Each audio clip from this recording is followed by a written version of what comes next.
Thank you all so much for being here.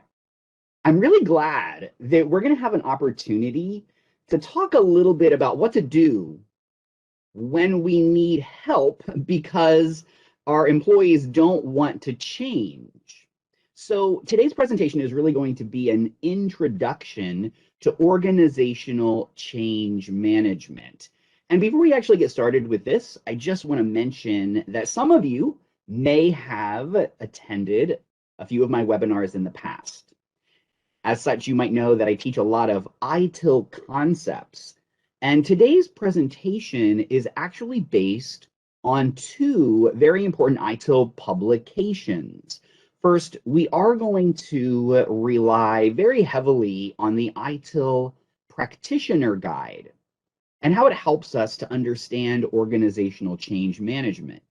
Second, I also want to give you kind of a sneak peek into the Itil 4 Organizational Change Management Practice Guide. And what are some of its recommendations for organizational change management when your people just don't want to change? So for today's session, I want to cover 5 topics. First, I want to talk a little bit about the purpose of organizational change management. Second, I'm going to share a couple of important organizational change management concepts that you'll all need to know before we can move on to the third topic, which is going to be a few organizational change management principles. From there, I'm going to walk you through an organizational change management life cycle, and then finally we'll conclude this session by talking a little bit about how we can make organizational change management a success. So that is the plan for today. Why don't we actually get started by talking about the purpose of organizational change management? And I feel compelled to begin with a definition. This is the Itil definition of organizational change management. So as you can see on the slide, organizational change management is an approach for managing the effect of change on people, which could be because of new business processes, changes in organizational structure, or cultural changes within an enterprise. Simply put, organizational change management addresses the people side of change management. And that's important. Organizational change management is concerned with the people, the human side of change. Organizational change management is really a structured approach that ensures any improvements that we want to make in our organization are implemented smoothly and successfully for long-lasting benefit by also considering the human aspect of the change. You know, whenever you're working on an improvement initiative in your organization, it will invariably require that people in some way change how they work, or they have to change behaviors, or sometimes they even have to change roles. And oftentimes, whatever is being changed in relation to maybe your IT service management processes, like an improvement, or maybe a technology change, or a new service introduction or service improvement, and so on. In all of those scenarios, it involves people. Regardless of the scope or the size or the nature of your improvement initiative, there is going to be an impact on people. And, you know, it may not be a huge impact, but some change in people's behavior is going to be required. And I think that when people understand the purpose of the change, and they understand how it's going to affect them and their job, and when then they believe in the importance of the benefits of the change, then, you know, the improvement initiative is going to be far more likely to succeed. The aim of organizational change management is to win the hearts and minds of every individual affected by the change in order to reduce or remove resistance entirely, and ensure also that the change is implemented, and just implemented, but sustained successfully. And in the process, individuals, teams, and organizations are going to be transition from whatever the current state is to a desired future state where that change has been made and is working as planned. By the way, I do want to mention too that organizational change management applies both to IT and non-IT changes. And really, it could be all manners, all shapes, and all sizes, right? Even initiatives that are not run as a formal project due to their size and nature still will benefit from some organizational change management capabilities. Also, it's kind of important to note that accountability for organizational change management cannot, right, and hear me well, it cannot be transferred to an external supplier. This is not something to outsource. Someone within the organization is accountable for organizational change management, even if the responsibility for their execution gets delegated. But we really want someone within the organization to have the overall accountability. So now that we have the definition of organizational change management in place, let's consider its purpose, the why. The purpose of organizational change management, as you can see here on this slide, is to ensure that changes in an organization are implemented smoothly and successfully, and that lasting benefits are achieved by managing the human aspects of the changes. So organizational change management is a practice that serves the continually emerging, wish and need for organizational growth, improvement, and evolution. If we want to improve our product portfolio or our service portfolio, or maybe we want to improve our own internal organizational structure or some of the underlying technologies in our organization, people are essential for the transformation to be successful. Organizational evolution enables a change in things like capabilities, but it's also a change in how people work, how they feel, and also how they behave. And these changes shouldn't be forced upon them, right? But should really lead to a new valuable system so that way people would willingly adopt the new ways of behavior or the new way of working. And one of the key messages that I want all of you to take away from this session is here. Whether your improvement is being driven via change management or project management or program management or any other approach, please understand that organizational change management should not be seen as an additional framework. It's not something separate. It's an integral part of each of these approaches, and it really underpins every single improvement initiative. Remember, people are responsible for changes in behavior as response to changed circumstances. For example, the system in which we work. So hopefully that helps clarify a little bit about the purpose of organizational change management. Let's also talk about some important organizational change management concepts. This is going to be necessary to help us as we move forward in the subsequent sections. And I want to do more vocabulary words. Let's do some terminology here.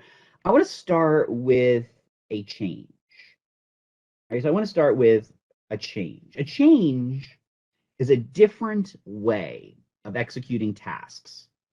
Doing it as it has been previously done, but in a more efficient and productive way. Change typically uses external impact to modify actions. And change is different from transformation. Transformation is now truly a different way of working. This involves changes in beliefs, maybe changes in values, even changes in wishes. And transformation results shift in the organizational system. Right? And as a result of that, in personal and in organizational behavior, the transformation is very often based on learning from previous mistakes. And that's different then from evolution. Right? Evolution is a state of continual improvement through both transformation and change. The foundation of evolution is constant adjustments, adjustments in our values, in our beliefs, in our behavior, with the use of both internal and external feedback. And I really want to make sure that we're really clear on the distinction between organizational change and transformation. Before any kind of organizational change gets executed, stakeholders really need to think about the actions that I mentioned here, as it will change the attitude of the people doing the work, and it may impact the result. Right? Defining an initiative as a change or as a transformation helps us to select the right methods for its management. And it's also important to identify whether a specific change contributes to the evolution that is ongoing. Right? If we want to understand the evolutionary context and every change or contribution, or every change or transformation contribution to the organization's development, we need to have a really, really high level of system intelligence from the stakeholders, right? And system intelligence is what enables us to move from personal growth to team growth, and from managed teams to really creative and mature teams. And I want to talk a little bit about systems intelligence. So we're going to actually look at a couple of different types of intelligence, because when people are involved in situations, obviously the level of complexity increases, and it's important to be ready to deal with unpredictable and unknown circumstances. And even though organizational change management as a practice is concerned with the people side of change, we still want to make sure that we're using concepts and tools through some other change management or change enablement practice, for reasons that we're going to talk about here in the next slide. You know, when you're dealing with changes related to people, it requires a high level of presence, of consciousness, of self-leadership and responsibility from all of the stakeholders involved.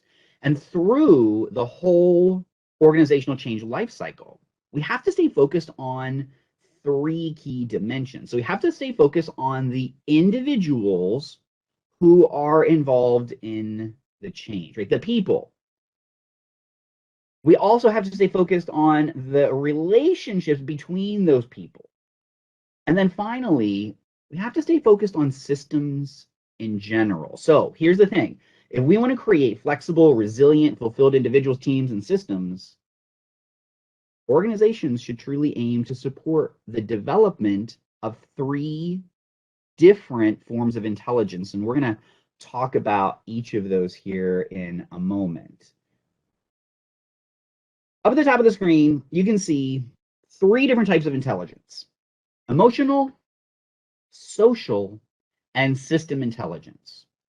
And I want to walk through each one of these, starting with emotional intelligence. This is the ability to access, express, and use one's emotions in an efficient way. And it really describes having emotional self-awareness and the capacity to manage feelings by directing them toward very specific goals. It also ensures the ability to self-motivate, to suppress some of our impulsive actions, and also to delay immediate satisfaction so that we can achieve our goals. If we look at social intelligence, that builds on emotional intelligence. This is the capacity or the capability to identify emotions of other people. So emotional intelligence about ourselves, social intelligence about other people, by not making assumptions, by being empathetic, and also being open to co-creative actions and new ways of working in order to achieve common goals and build positive relationships. By the way, this is also going to include knowing and using some social roles and social rules. How do we interact with other people?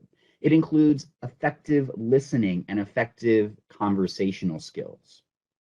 Finally, we have system intelligence, which is the ability to understand, reflect upon, express, and incorporate the wider context of the systems that a human interacts within into actions. So it's kind of combining sensitivity about the environment with system thinking.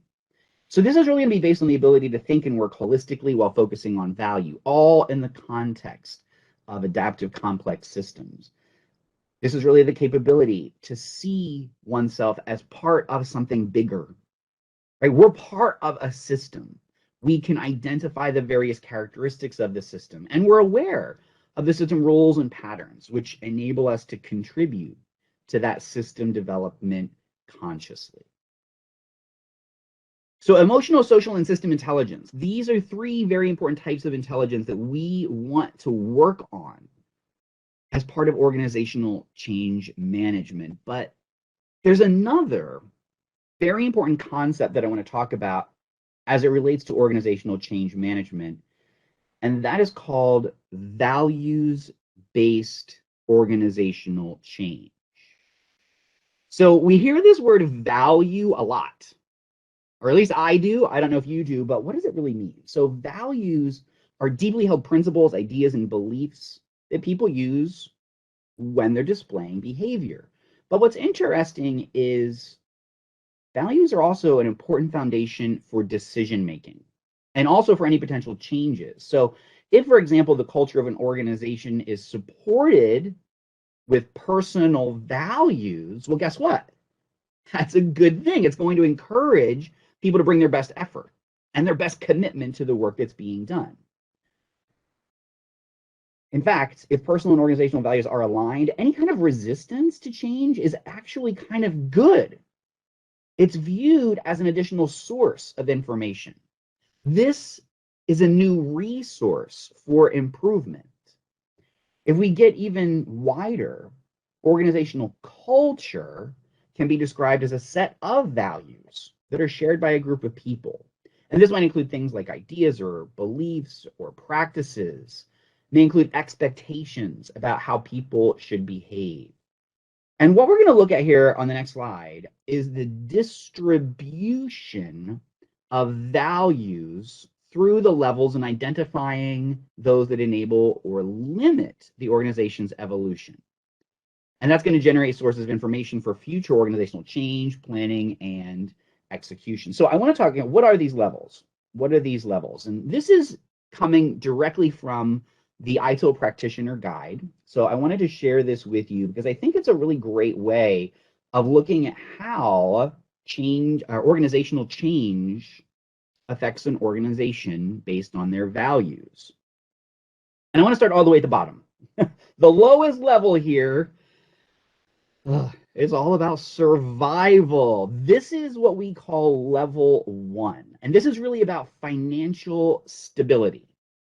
So this is where we're going to see things like shareholder value, organizational growth, employee health and safety. However, at this level, we may also see things like control and corruption and greed. So we want to kind of get above that, right? And that's what takes us into the relationship level. The relationship level is level 2, and this is where we now see some harmonious relationships. So now we're going to start to see more loyalty, more open communication. We focus more on customer satisfaction and even, to an extent, friendships. Now, this is not perfect yet. We may still run into some areas of manipulation or blame. So let's go higher. The third level is self-esteem. This is where we now start to see really high performance in an organization, where we have systems, we have processes, we focus on quality and best practices. There's pride in performance. At this level, we may still run into a little bit of bureaucracy and complacency, which means there is still room for improvement, which takes us up to the next level called transformation. So this is level 4, and it's about continuous renewal and learning. Here, we're going to find things like accountability, adaptability, empowerment, teamwork, an orientation toward goals and personal growth. All right, this is starting to sound a little bit better. Let's keep going. Let's go up to the next level, internal cohesion. Right? This is level 5. And now we're starting to build an internal community. Everyone has a shared vision, a shared set of values. We're making a commitment. There is integrity, trust. There's passion, creativity, openness, and transparency.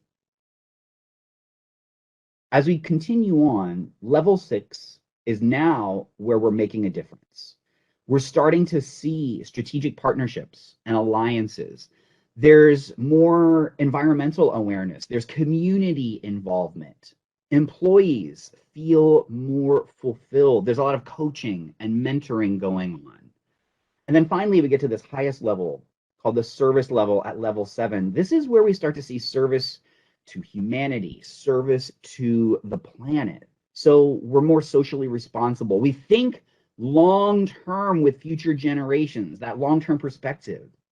There's, focus on ethics, compassion, and there's focus on humanity. And it's important to remember that if you are in an organization that focuses primarily on these lower levels down here, so levels 1, 2, and 3, you're not really a very adaptable organization. And you're not really empowering employees. So you're likely going to experience very, very little in the way of things like enthusiasm in the workplace. And there's probably not too much innovation or too much creativity. A lot of times organizations that only focus on these lower levels are ruled by fear, and they're just not healthy places to work. So employees might feel frustrated. They might complain about stress, and organizational changes typically are not going to be successful in this type of organization. That being said, I also want to caution you about these upper levels. So 5, 6, 7, because organizations that focus exclusively on these higher levels tend to lack some of the basic business skills and capabilities that are necessary to operate effectively. So they're ineffectual and impractical when it comes to things like financial matters. They aren't customer oriented. They lack the systems and processes necessary for high performance. So what are you supposed to do? Well, the most successful organizations are those that have kind of mastered both their deficiency needs and they've mastered their growth needs.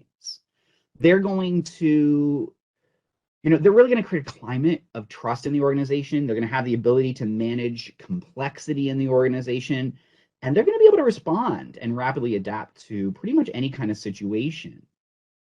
These organizations are where we'll see environments for transformation and evolution. So those are some important concepts that I wanted to make sure that we talked about, because now that we understand these concepts, we can move on to what the key organizational change management principles are. So for the principles, here is the key message. I want you to realize that however clear it is to you that an improvement initiative makes sense and that the benefits are obvious, that may not be the case for other people. Each person is different with different values and beliefs. They may see the improvement from a different perspective. And it's important to recognize the stages people go through during times of change.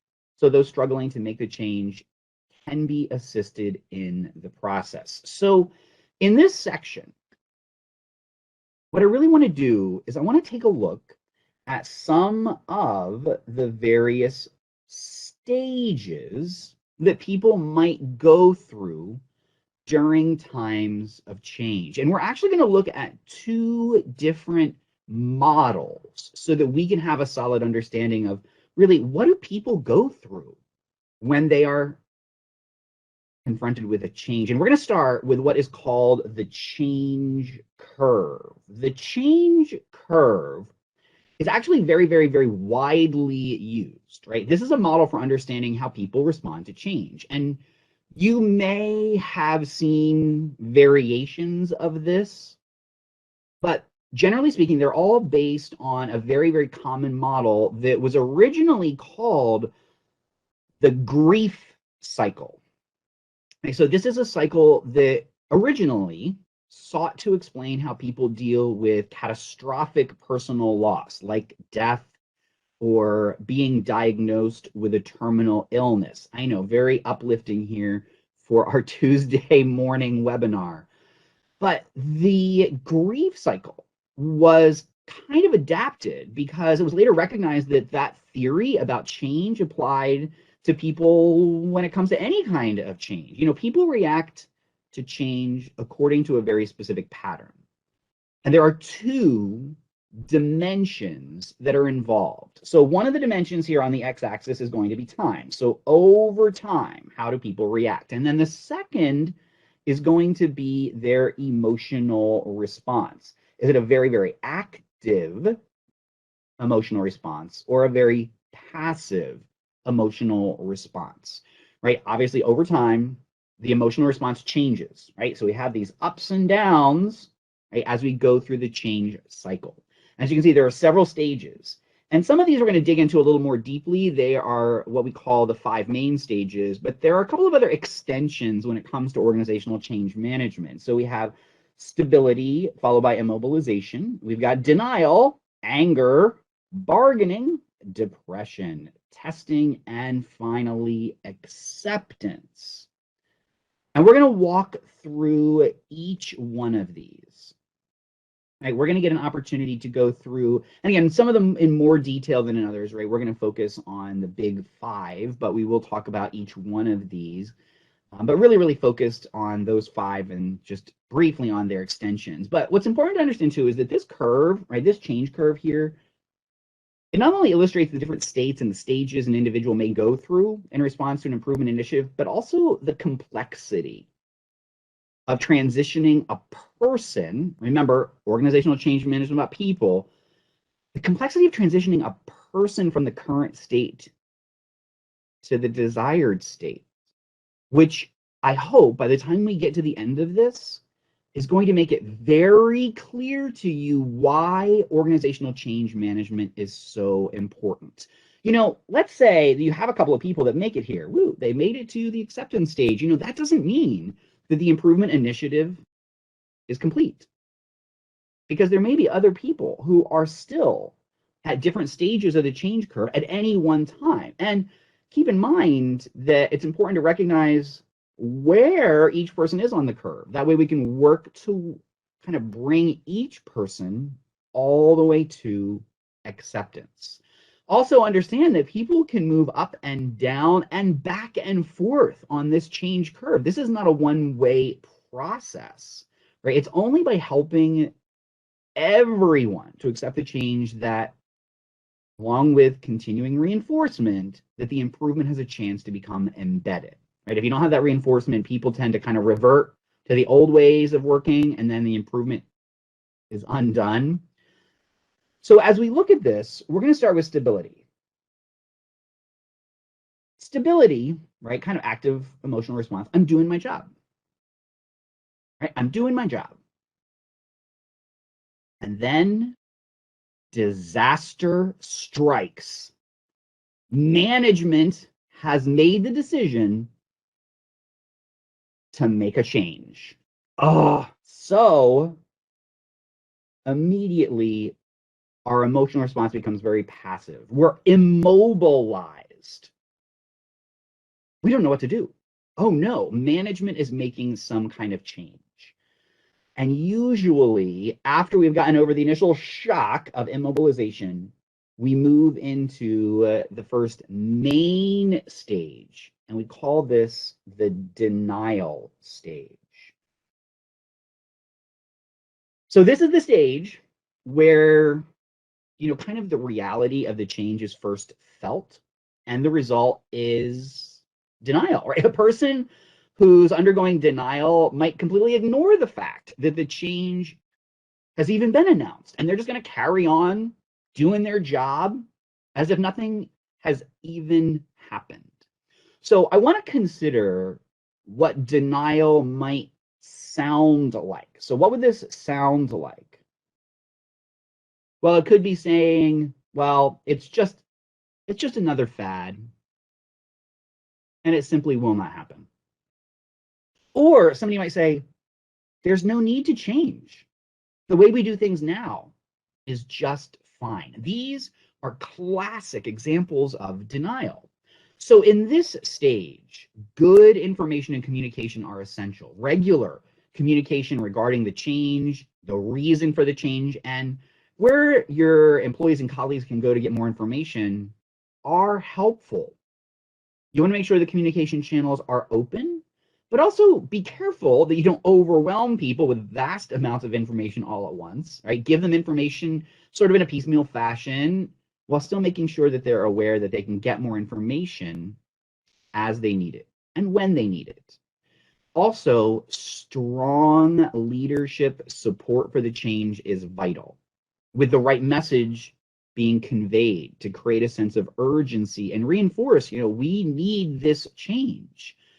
People typically can be moved out of the denial stage into the next stage through just a little bit of empathy, right? We want to allow people to share their fears, share any resentment, while still reinforcing the message that, listen, this change is going to happen. And then they move into the next phase. And that is anger. Anger is really the stage of the most amount of emotional outpouring, right? This is where people are going to look for someone to blame. They're going to express anger to those that they think aren't impacted by the change. So very, very careful management is needed to avoid crisis or even chaos. So what should you listen for? What does anger sound like? Gosh, lots of things. Somebody might say, well, I'm not doing that, or it's not fair, or who's to blame for this, or it'll never work, or why me? Why not you? And we have to plan very, very carefully for this stage. You want to consider the impact that the change is going to have on individuals.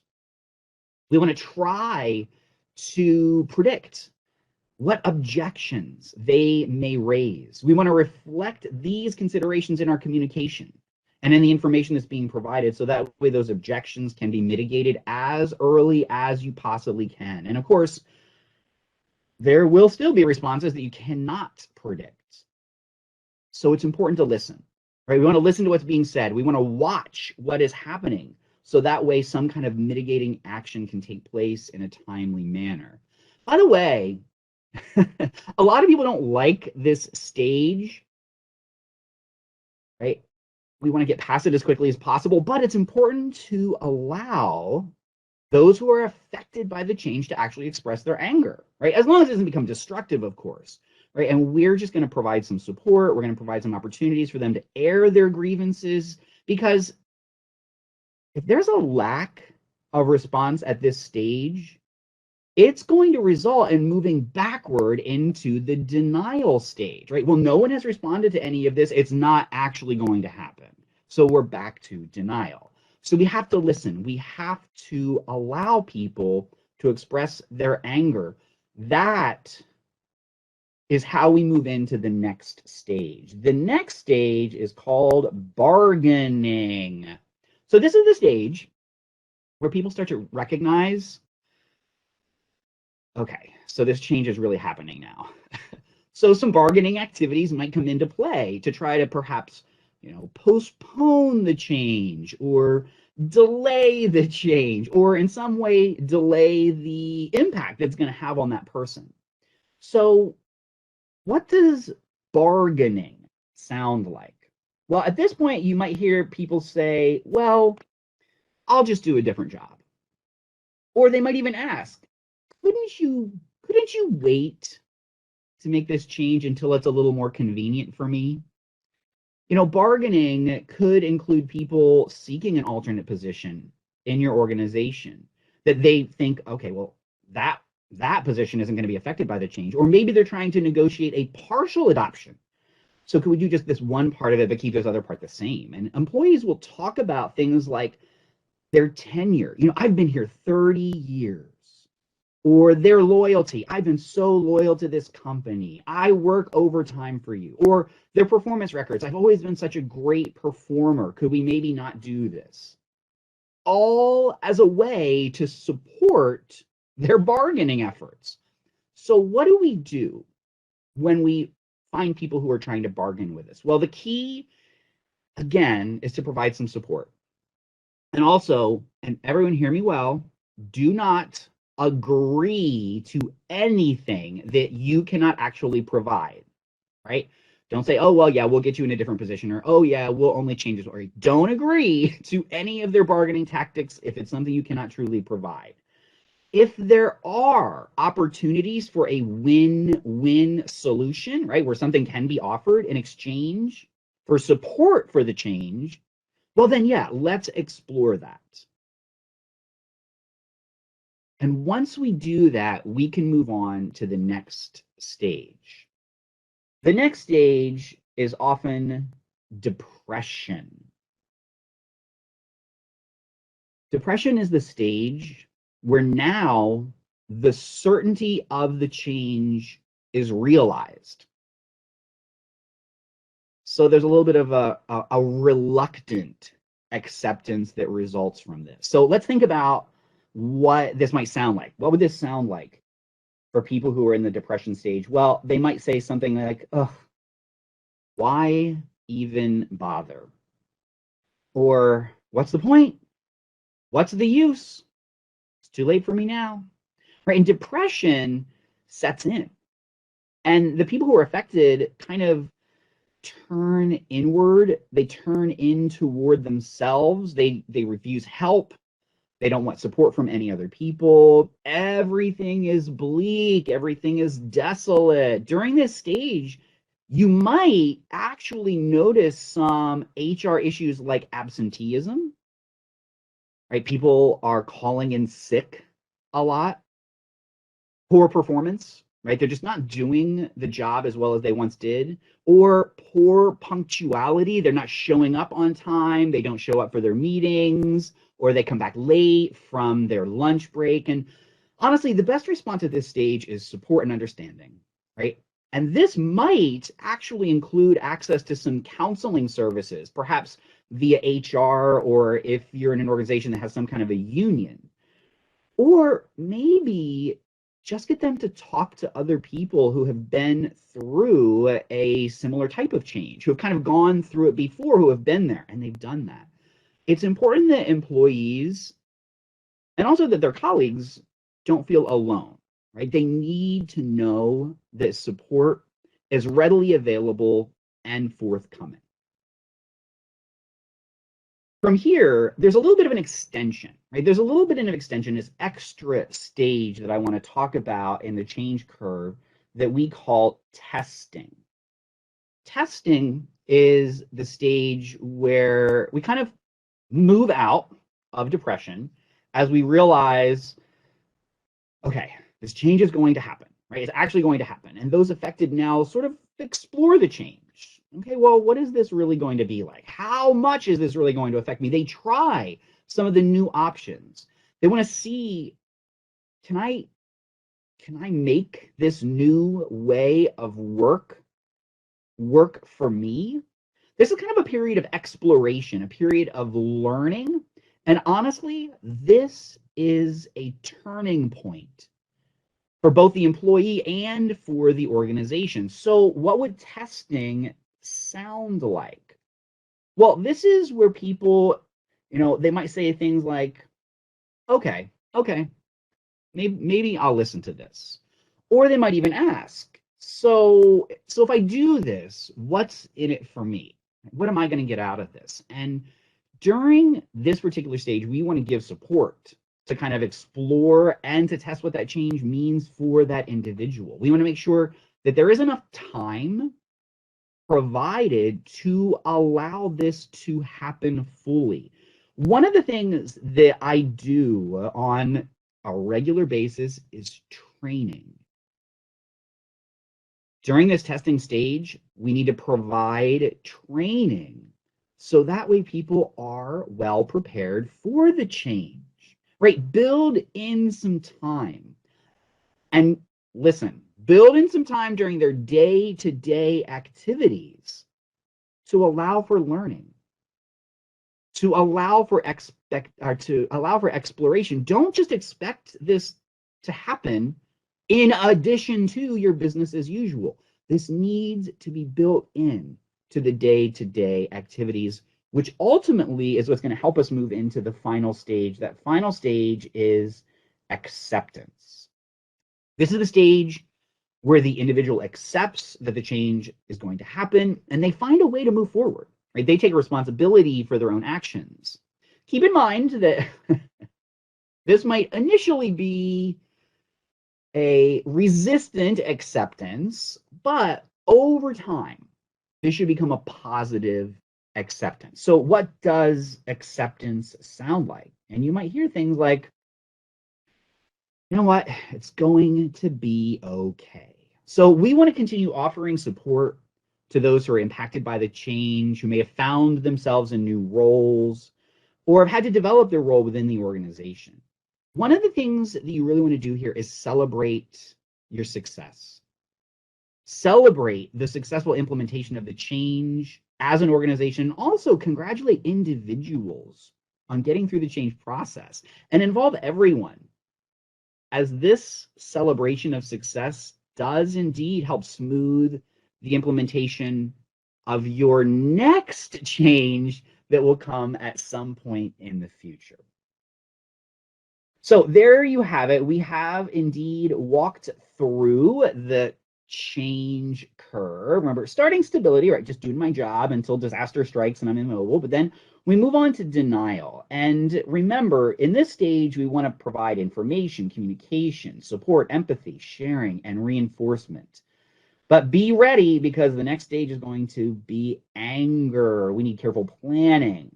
We need preparation. We need to provide information and communication. We need to listen and watch what's happening. We need to look for ways to mitigate and also provide some room for expression and for support. During bargaining, again, we're going to provide some support, but don't give in, right? Don't give in to them, but seek a win-win solution if you can. In depression, we're going to provide support and understanding so that we can move into testing, where we provide some more support, but give them time. Give them some training. That will help move into acceptance, where we still provide that support, but we also celebrate and we congratulate people. We made it. This change curve is a great example of how people deal with change in an organization. But it's not the only one, right? There are many, many, many examples. And I'm just going to share one other one with you. It's a much, much shorter model. So for some people, a little bit easier. An alternative but similar approach is called the William Bridges 3 phases of transition. So this actually was described in a book that William Bridges wrote. The book is called Managing Transitions. And according to Bridges' theory, change is situational. So transition, on the other hand, is a psychological 3-phase process that people go through as they kind of internalize and come to terms with the details of the new situation brought about by the change. So the process, as you can see here on the slide, actually includes 3 phases. So first, we have this ending, losing, and letting go phase, where we see things like anger and bargaining. But we'll also see things like anxiety, sadness, disorientation, and depression. So 3 of the ones that we saw on the change curve all rolled into one. Second, we have the neutral zone. Oops, sorry about that. I added a little bit of something on there that I did not want. Let's see if I can get rid of that. Maybe, maybe not. But we'll see in the neutral zone that there might be a little bit of increased anxiety, maybe some decreased motivation, even resentment and self-protection, until ultimately we end up in the new beginning, where people are energetic, they have that sense of purpose, they are a little more enthusiastic. So what I want to do is we're going to just very briefly look at these three phases, how they're similar, how they're different from the change curve. And we're going to start really with the ending, losing, and letting go phase, right? The process of letting go of the past often brings up feelings of sadness or grief or loss. Although for some people it can bring up relief, right? Woo, getting rid of that. Or maybe a feeling of, anticipation for a possible new future, right? So the starting point for dealing with change is not the outcome, right? It's the ending that a person must make to leave the old way behind, right? And as I mentioned to you on the previous slide, Bridges actually identifies 5 aspects of a natural ending experience: disengagement, dismantling, disidentification, disenchantment, disorientation. And in the ending, letting go, or ending, losing, letting go phase, people are going to express some anger. They're going to express some bargaining, anxiety, sadness, disorientation, and depression, among others. So the key thing that we need to do here is really make sure that we treat the past with respect, right? We want to help people compensate for losses and give them the right information by being empathetic and sympathizing with them.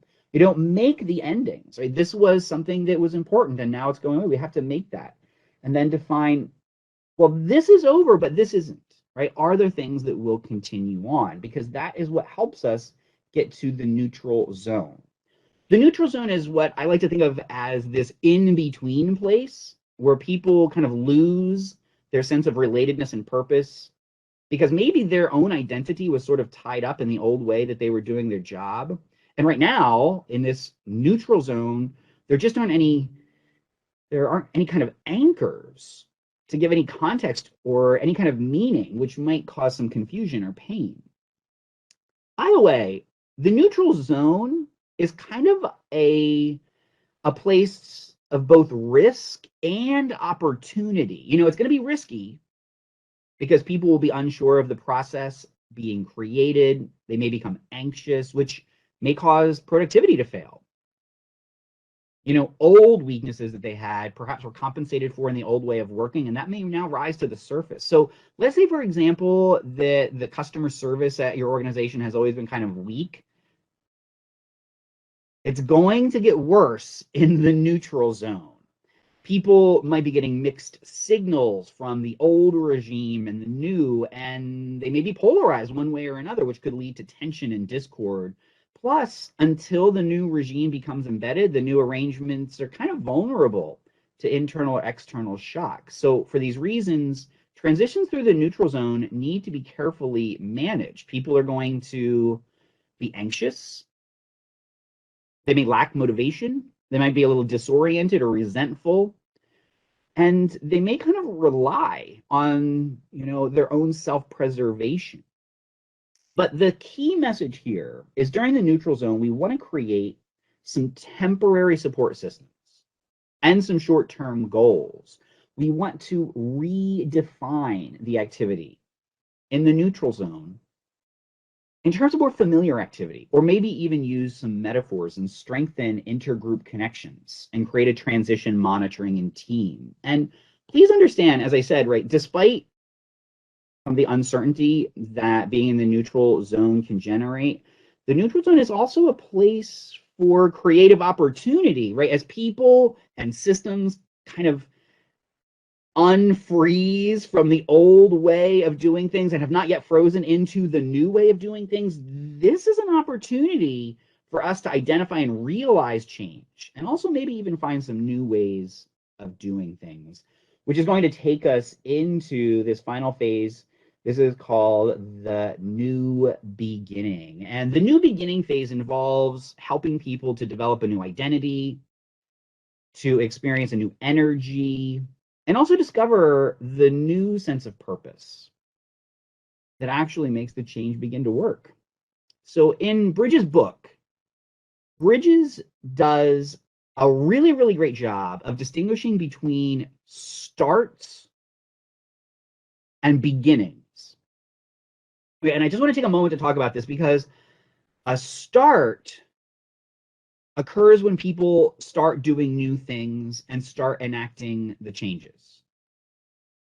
But a beginning occurs only when the personal, psychological, and behavioral changes take place and people take on those new behaviors and identities. So during the new beginning, right, not the new start, right, the new beginning phase, we want to define a clear path for the future by clarifying and communicating the purpose of the transition, kind of painting a picture of what the future looks like and laying out a step-by-step plan for phasing in the change and for the part each person will play in both the plan and the outcome.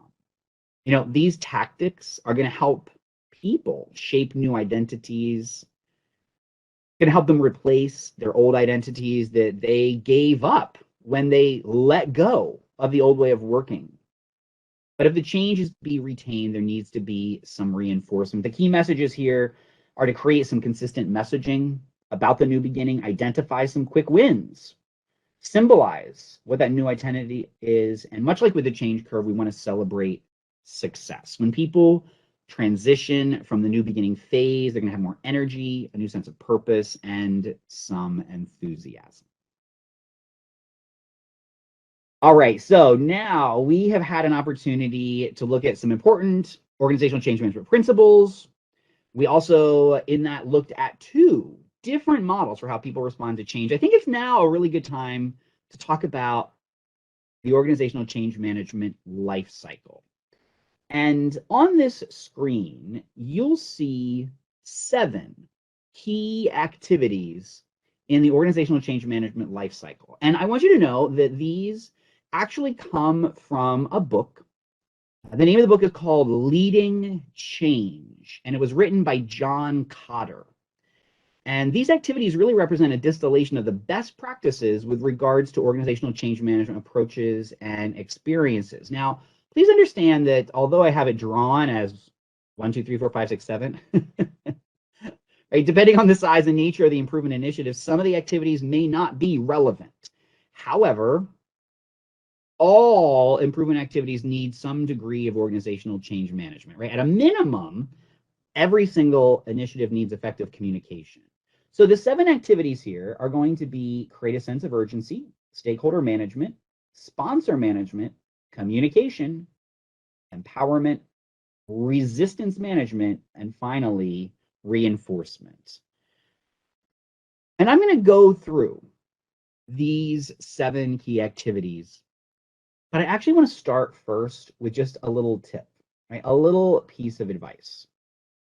If you are embarking on an organizational change management or on these activities to maybe support your organization through an improvement initiative, please don't forget to look into some resources already established within your organization. There might already be a team of people carrying out some organizational change management activities whose skills and experience can be leveraged.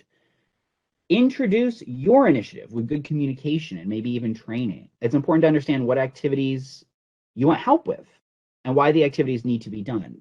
HR is often a good place to start your research within your own company. All right, so with that little tip in mind, let's go ahead and look at these 7 key processes. The first is to create a sense of urgency. Creating a sense of urgency really alerts everyone in the organization to the upcoming change, and it begins the preparation for the change. So this is done by leaders. Leaders need to position the change as an opportunity that appeals to individuals' heads and hearts with a goal of raising a very large, urgent crowd of volunteers. We do this by selling the value of the future state. This is going to be great. And also making the status quo a dangerous place for people to remain.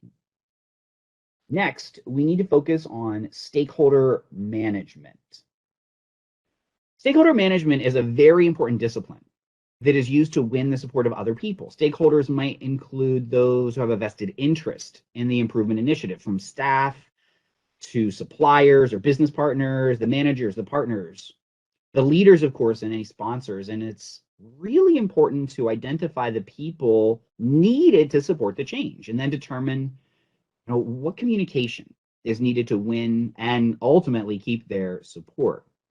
Some of the benefits of effective stakeholder management you can see on this slide. Remember, the opinions of the most powerful stakeholders can be used to shape the initiative at an early stage.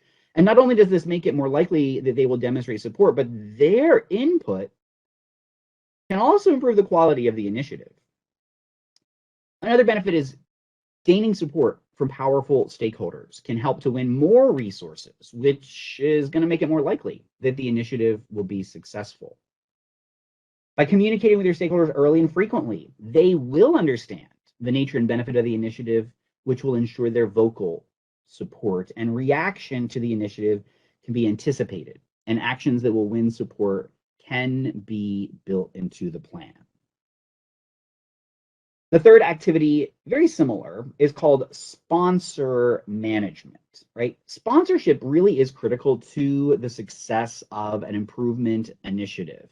The level and the extent of the sponsorship will depend on the size and the scope of the improvement. When an organization is resistant to improvement and change, a higher level of support and sponsorship is required, whereas smaller improvement initiatives in organizations that embrace change tend to require less sponsorship. And there are three pretty broad groups of sponsors. Authorizing sponsors are those who authorize, legitimize, and demonstrate ownership of the change itself. And they should possess sufficient enough organizational power or influence in some way so that they're able to initiate resource commitments from anyone else. And, this is often going to be someone like the CEO or the CIO or a team leader, depending on the impacted target group. Reinforcing sponsors refer to the people who kind of go out and reinforce the change at the local level, so the individual managers. And then finally, the target or impacted groups would be those individuals or teams that are going to be affected by the change. You've heard me mention many, many times that communication is important, and that is our fourth activity.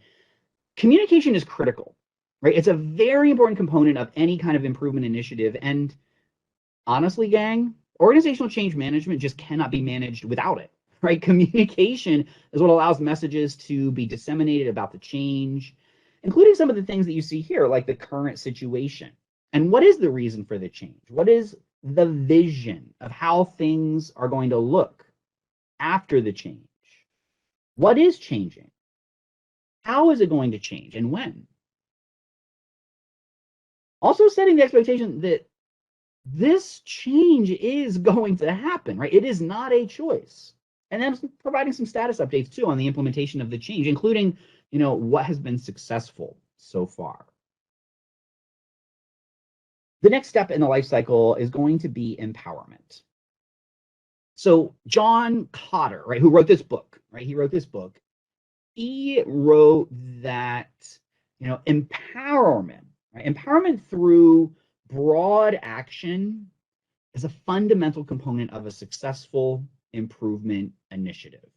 As such, obstacles that block the initiative or disempower individuals with unrealistic or unattainable goals need to be addressed.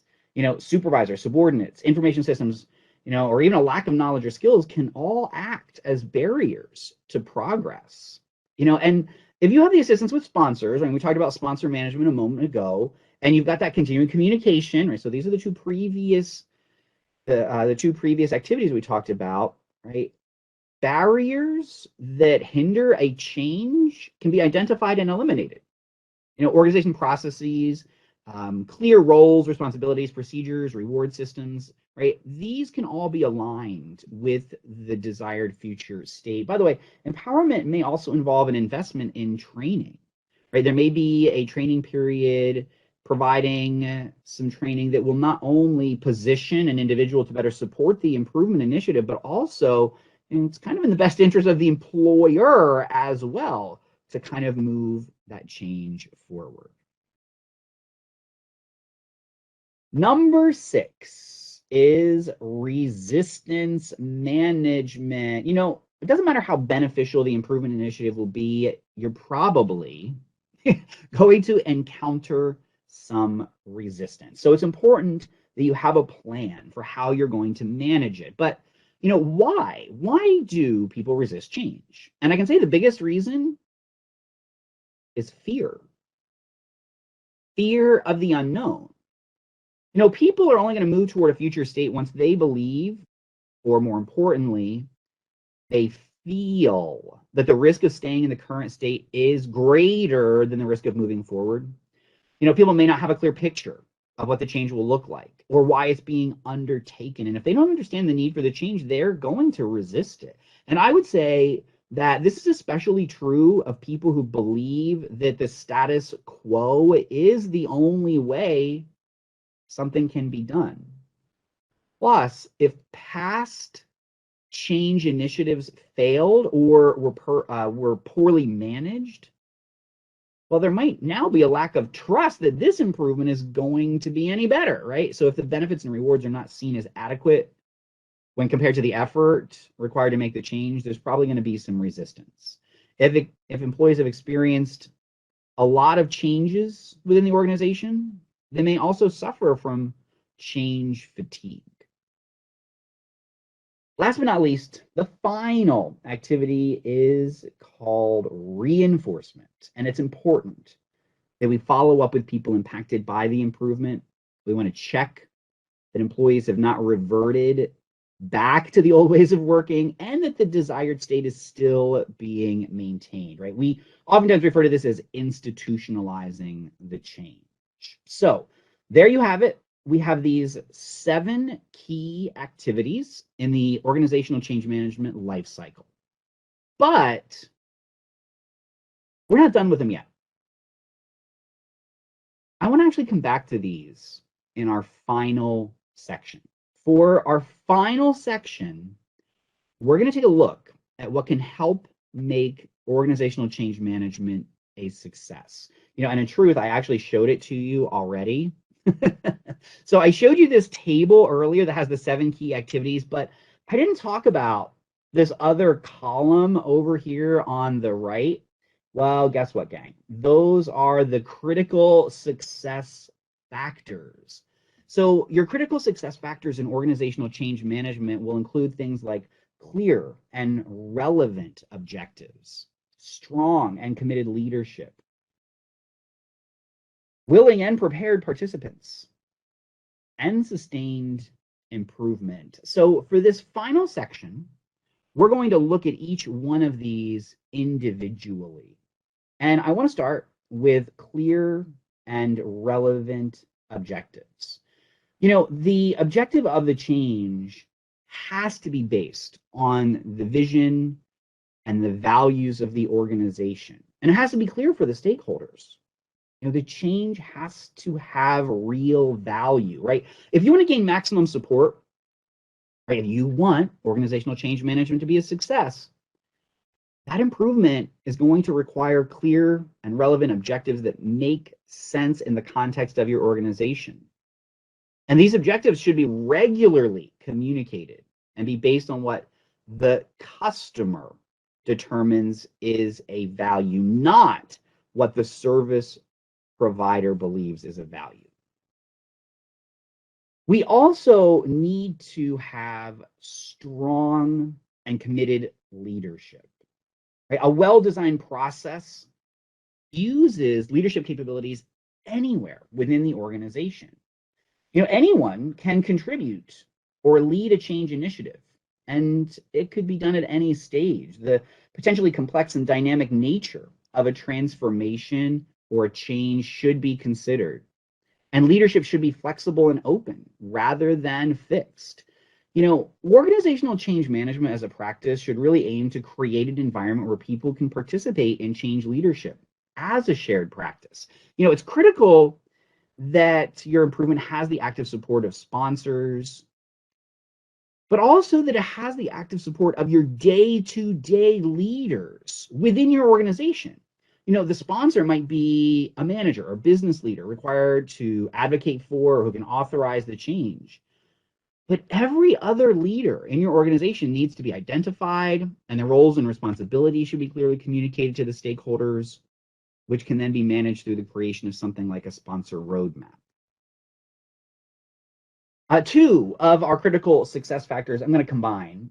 They're both about participants. We need both willing and prepared participants. Remember, the employee's strengths should be the focus. Organizational change management is about people. So let's look at the employee's strengths. We want to shift from overcoming employees' resistance toward encouraging and supporting human intellectual capital for the purpose of organizational improvement. Change stakeholders are valuable change agents. These are the people that can make vital contribution to an organizational transformation. And you know what? In truth, people in general are naturally problem solvers. They have a unique capacity to adapt to a continually developing environment. So for a human-centered approach, and that's what it should be, right? A human-centered approach of the organizational change management process, the needs and values of stakeholders should be understood. So try to map the stakeholders and the organizational values.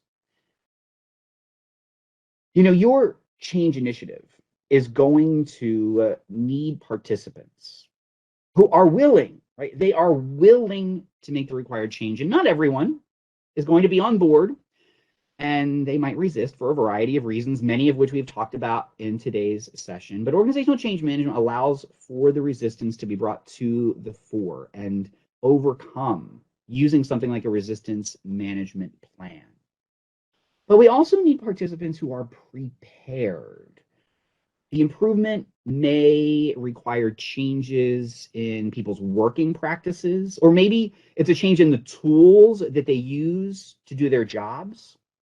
And honestly, and I hope that you would all agree with me, people are going to be more willing to change if they feel that they are suitably prepared. Organizational change management uses a training plan to ensure that the impacted people have the right skills and knowledge to successfully manage the change, and a communication plan to manage how participants are updated about the change.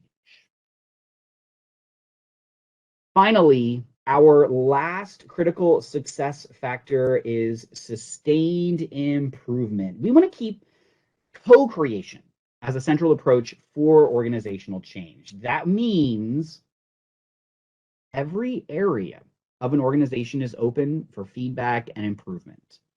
Co-creation is a choice that we make. Right? It's a choice that joins different parties together, right? Co-creation to produce mutually valued outcomes. And if we want to maintain the achieved good result for the organizational change, systems should continually evolve depending on the organization's needs and their vision. Sadly, many organizations or many improvements at an organization fail because over time people revert back to their old ways of doing things, right? Organizational change management really seeks to continually reinforce the value of the change through things like regular communication and support by your sponsors and your leaders. And there you have it. So in this section of our session, we went through those 7 key activities. Right? So actually in the previous section, we went through the 7 key activities. And then in this section, we saw them again, but we focused more on the critical success factors for each of these activities. Before we conclude, I just have one other comment that I want to make about organizational change management. Just a little piece of advice I want to share with all of you. I want you to know that everything we talked about related to organizational change management is entirely scalable. Whether the improvement impacts 1 person, 10 people, or 100 people or more, it still changes the way in which each person is required to work or behave. It's important to ensure that each person is moved from the current state to the desired state, and that the improvement is sustained. This will require effective communication. That one's a guarantee. But possibly also stakeholder management, sponsorship, empowerment, resistance management, and continual positive reinforcement. Right? At a minimum, each person needs to understand the need for the plan change. Consideration should always be given to the potential impact any improvement has on others. Think about the other people. But that is it. That wraps up today's session on organizational change management. Let's take just a moment to summarize what we covered here. Today, we looked at the purpose of organizational change management, some organizational change management concepts and principles. We also looked at the organizational change management life cycle and some organizational change management critical success factors. Thank you, Susan. It was so great to be here. Thank you, everyone, for attending.